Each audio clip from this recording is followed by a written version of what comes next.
Let's talk about the rise and fall of Bib Fortuna's criminal empire. Once again, Sublight's got you covered with a rundown of several sources to piece together a picture of what really went down on and off screen in that galaxy far, far away. In this deep dive, we're pulling from sources including the prequels, original trilogy, animation, and short stories. Did you call for assistance? Bib Fortuna was born on the Twi'lek homeworld of Ryloth. Unlike the revolutionary powerhouse of Clan Syndulla, the Fortunas gained their reputation through infamy, and it was no secret the Fortuna family had deep connections to the planet's criminal underbelly. Ryloth's underworld revolved around two main commodities. They had a lucrative spice trade. Spice was a powerful drug which was smuggled throughout the galaxy. Then there was Twi'lek trafficking. During the time of the Republic and the Empire, Twi'leks were sought after by unscrupulous masters, primarily for their exotic nature and universal beauty. Bib Fortuna made his start in the family trade of drug smuggling and trafficking Twi'leks, eventually earning the attention of Jabba the Hutt on Tatooine, where both these trades would make Bib a powerful man to have at your side. Fortuna was no stranger to criminal organizations when he became Jabba's major domo. This occurred sometime before 32 BBY. That's 32 years before the Battle of Yavin. Being this close to a crime lord with as short a fuse as Jabba meant the job of number 2 was not for the faint of heart. If you're curious as to what happened to Jabba's last major domo, look no further than this pile of bones in the Rancor pit. That was Bidlo Querv, a human who once held the role of Jabba's major domo.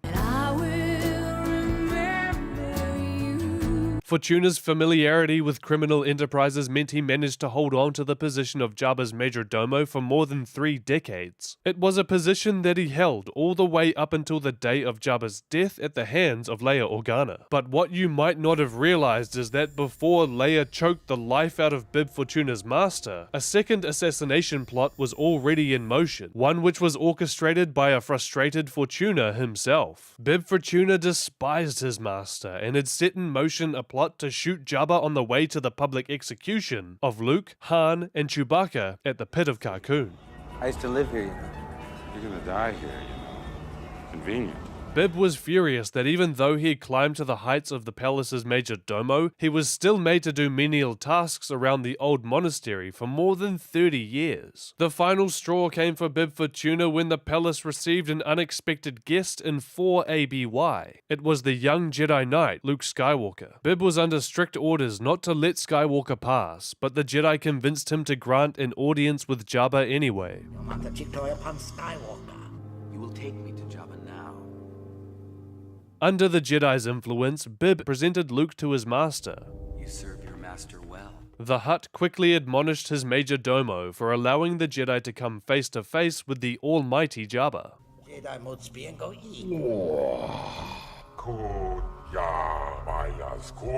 Fortuna was embarrassed and enraged at first being called a weak-minded fool and for being discarded from Jabba's dais like a common serving droid. After decades of abuse at the hands of the crime lord, Bib Fortuna vowed to finally murder the Hutt. The next day, when Jabba's palace hands were preparing their master's pleasure yacht, the Katana, for a trip out to the Dune Sea, Bib snuck into the kitchen and stashed a one-shot blaster pistol in the crates of food being loaded on board. He stashed the small weapon in a crate of live Tatooine paddy frogs, the ones that Jabba enjoyed while holding court. The frogs were somewhat of a delicacy for Hutts, but Bib Fortuna found the slimy creatures to be absolutely revolting, thinking that they reminded him of his target, Jabba. In reality, Bib Fortuna's plan was pretty simple. Once aboard the Katana, he would enter the kitchen, retrieve the blaster, and use it single round to put a hole in Jabba's head. Nothing would be out of the ordinary when he was at his master's side during the execution of their prisoners. There, at the Pit of Carkoon, while everyone was distracted by the show outside the yacht, Bib would take his master by surprise. This is your last chance. Free us or die. The time to feed Luke Skywalker to the Sarlacc had come, and Bib snuck off to the kitchen to retrieve his blaster when all hell broke loose aboard the Katana. The rebels were attempting to escape their execution, and despite the chaos in the cabin, this proved to be the perfect distraction for Bib to execute his plan. But before he could even retrieve his one-shot blaster from the kitchen, he came upon an incredible sight. Jabba's latest dancing girl, the rebel leader and princess Leia Organa, had seized the moment. She was using the chains that kept her at Jabba's side to choke him. Bib Fortuna could hardly believe what he was seeing. Nor could he quite believe his luck. Not only was Jabba dead, but there was nothing that could trace the murder back to him. And on top of it all, he just saw Boba Fett, a bounty hunter who was criminally overrated among the denizens of Jabba's palace, experience a hilarious jetpack malfunction which sent him directly into the maw of the Sarlacc. Guys, I mean, could this day get any better for Bib Fortuna? Get the gun! Point at the deck!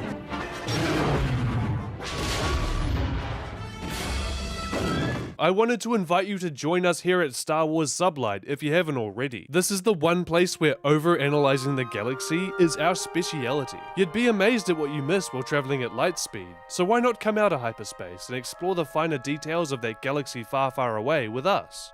Use my knowledge, I beg you. Because when you sub to Sublight, you join thousands of other Star Wars fans looking to know just a little bit more about the galaxy. So come on, sub to Sublight today. We would be honored if you would join us. Bib was caught in the explosion which rocked the Katana, and he was launched into the Dune Sea. Once the fighting had stopped, he was eventually pulled from the sands by an odd band of saviors. A Gamorrean guard and two of the palace musicians, Droopy McCool and Max Rebo. Jabba the Hutt was dead, and these four seemed to be the only survivors of the massive explosion. As cunning as always, Bib Fortuna saw an opportunity, and made a play for Jabba's throne right then and there. Just that morning, Bib Fortuna was a nobody to Jabba. But to these three souls, he was now the highest-ranking member of Jabba's palace to have survived the disaster. Bib solidified his play for power by declaring himself as Jabba's successor, and offering each of his fellow survivors a special place in what Bib called his new empire. Your new empire? He offered the Gamorrean the role of his protector and promised both Droopy and Max an endless stream of Mos Eisley Stadium concert contracts. A huge step up from their regular gigs at the palace. Bib's bid for power had been set in an afternoon, spent on a life raft skimming across the Dune Sea. It was going to be a long ride back to the palace on their beaten-up skiff, and eventually the group would start to grow hungry. Bib Fortuna reached into the skiff's cargo hold to find something to eat, but all he could find aboard was a crate of petty frogs. Fortuna was starving, and he knew he would need his strength in the hours to come as news spread that he was destined to ascend to Jabba's throne. With nothing left to lose, Bib stuffed one of the revolting petty frogs in his mouth, and he was surprised to find he actually enjoyed the taste. Or perhaps they were just now more palatable when tasting them from the new position of Tatooine's latest Daimyo. Either way, Bib grabbed another, just like his old rotund master, Jabba the Hutt, would have. Bib's new penchant for petty frogs would kick off an unhealthy habit, which would see him pack on the pounds over the next 5 years as he continued to rule from the palace throne. Even though Bib Fortuna managed to secure the palace after what came to be known as the sail barge disaster, Jabba's underlings were not exactly inspired by this change in leadership. There was a time when Jabba's empire stretched across the surface of Tatooine, but his organization became fractured under Fortuna's rule, with territories carved out across the planet. The might of the Hutt Cartel was enough for Jabba to rule through fear and reputation, but Bib Fortuna's standing was significantly weaker. He was going to have to rely on his own strength and rule through cunning, choosing to broker deals with other parties formerly under the yoke of Jabba's empire. Master Bib did not have the power of Jabba, so he relied on uneasy alliances to preserve his tribute and title. In the town of Mos Espa alone, there were 4 factions in control. There were the Tatooine crime family who controlled the spaceport, the Trandoshans who operated within the city center, the Aqualish controlled the workers district, which left Bib Fortuna with a very diminished territory on the outskirts of Mos Espa to rule over. Bib managed to hold on to power through corrupting officials like the mayor of Mos Espa, Mokshais, who was widely believed to be in Fortuna's pocket. I know that you sit on the throne of your former employer. As you said, I serve at your pleasure. Under the leadership of Bib Fortuna, it could be argued that the lawless nature of Tatooine soared beyond that of the Hutt era. Nikto bikers roamed the Jundland wastes and beyond. The Pikes were free to transport spice across the Dune Sea and sold within the city walls. Bib may have been an easy target after Jabba's fall, but he filled a vacuum and gave a longer lead to the gangs, which allowed them to operate under the twin suns seemingly at their leisure. In short, criminal enterprise under the rule of Bib Fortuna was probably pretty good. That is, until the legendary bounty hunter Boba Fett returned from the dead. Bib Fortuna, along with the rest of the galaxy, believed Fett had perished in the sail barge disaster. But all these years after, Fett returned to the palace unannounced. He shot his way through to the Great Hall and sought an audience with Fortuna. In a last-ditch effort to talk his way out of trouble, Bib Fortuna made his appeal to Boba Fett. Boba! But the bounty hunter wasn't gonna bow down to this new Daimyo, especially one as cowardly as Bib Fortuna. Bib Fortuna was not my employer. Boba and Bib never did see eye to eye, and Fett fired a blaster shot into the Twi'lek's stomach. As Bib doubled over in pain, Boba ripped him from his throne, claiming it, and the title of Daimyo, for himself. Jabba is dead. His cowardly majordomo usurped his territory, and then I killed him. All that is his belongs to me now. Sub to sublight and like this video if you enjoyed learning about how Bib Fortuna went from Major Domo to Mr. Daimyo of Mos Espa. Your support helps to reach more Star Wars fans just like us.